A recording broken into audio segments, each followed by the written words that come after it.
Hi there. This is a quick preview video for my full long-form analysis of the first teaser trailer for House of the Dragon. When I actually put together my full examination of it, the final version was almost a full hour long, so I realized that it would be a good idea to release a preview succinctly highlighting the absolute most important things. Changes from the source material or indications of the season breakdown. When will season 1 end? The stopping point. And these are changes that we didn't know about already. I have been reporting on all the spy photos and set leaks up to now. These are the things that even I didn't know about until I watched this trailer. This is the cutting edge of things we didn't know about. There are specifically three things that I don't need to go over. Well, this is the sword Blackfire. We know that. That's in the source material. There's three things that indicate changes or stopping points. First, they prominently cast Vaemond Velaryon, the younger member of House Velaryon with Corlys and Rhaenys.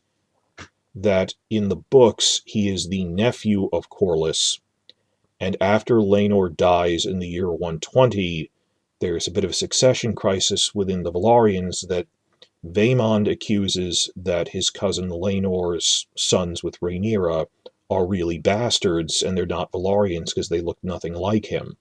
So he says, I am next in line for rule of Driftmark. He tries to get the king to intercede and ultimately he gets into a fight with Daemon over this. We had no idea if Vaemond would even be in House of the Dragon, and he is in fact very prominent now. That he appeared very prominently in the trailer next to Corlys, and they put out a press release announcing the new cast members in which they mentioned him side by side with Laenor and Laena. That there are officially 5 major members of House Velaryon within this narrative, and he is one of them. That when you see them being introduced at the royal wedding feast in its trailer, he isn't some minor background guy. He is front and center next to his brother Corlys. Which leads me to the next point, that they condensed him, that he's not his nephew anymore, that in the press release it says he is Corlys's younger brother, not the son of his younger brother.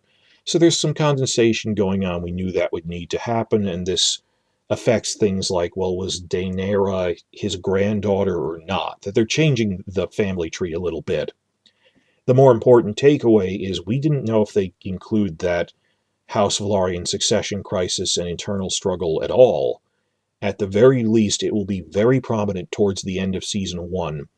And it's also a point towards the implication that they might not start the Targaryen civil war at the end of season 1, but push that to the end of season 2.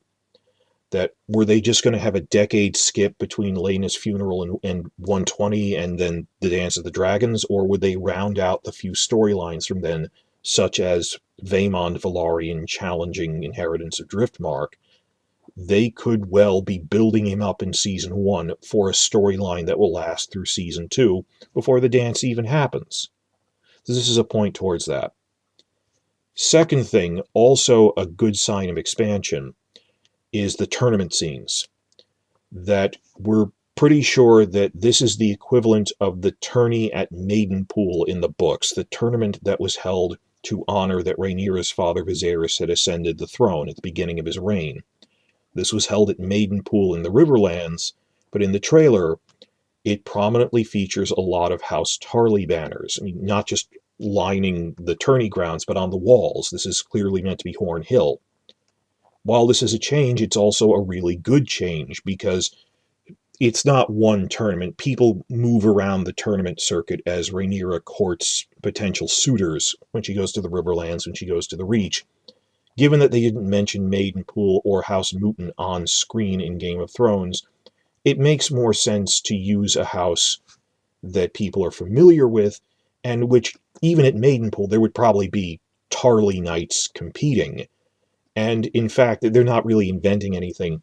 There are named Tarly characters who are important in the narrative during the Dance of the Dragons. So it's not like, oh, let's cut out that other house, like House Rowan, and give it to the Tarlys.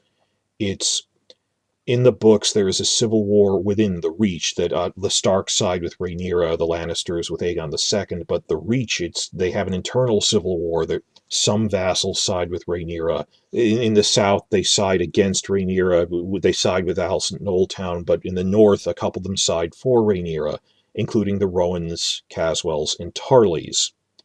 So think of the implications that season one wants to be building up the Tarleys instead. It might just be for name recognition.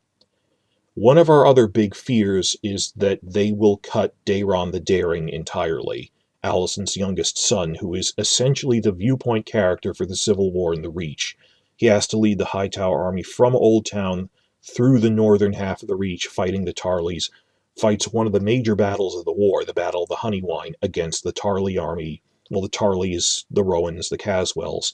These might all be condensed into the Tarleys, not that that's a problem, you need name recognition. So we were worried that they were cutting the Tarley, the Reach front of the war entirely.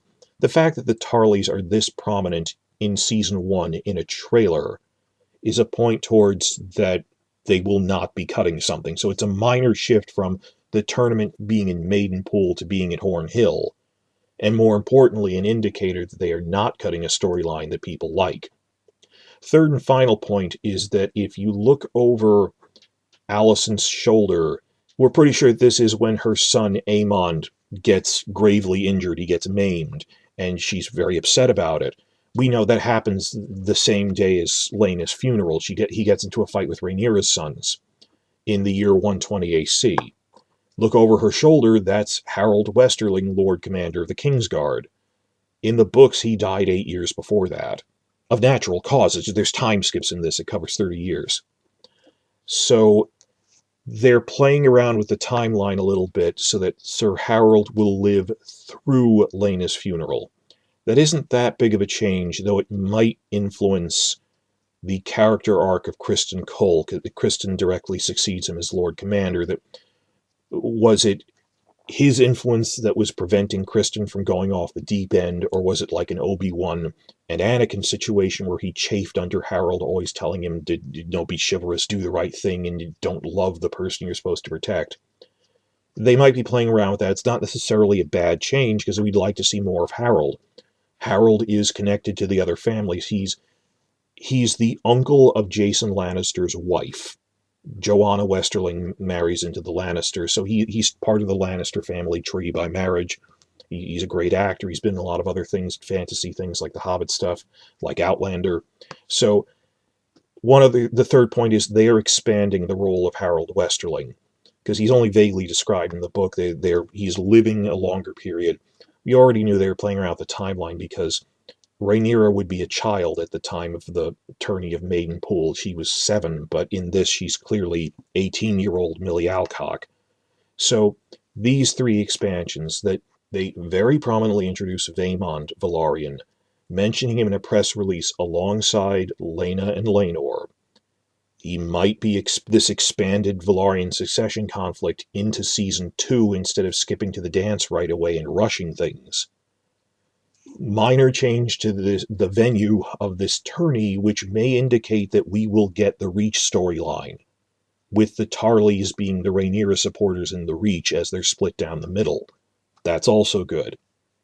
And a third point, Harold Westerling is going to be expanded a bit, which, we like Graham McTavish, so I'm also all for that, depending on how they handle it, because these are new writers who I have faith in.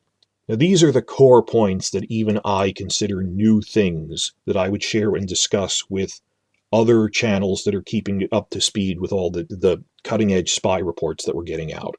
If you want to take it more slow and see my methodology here and other points I observed over everything, please watch the full hour-long version, which I'm going to post after this. I've already recorded it. I have to edit it together, and there's a lot of stuff to do because the first trailer just came out.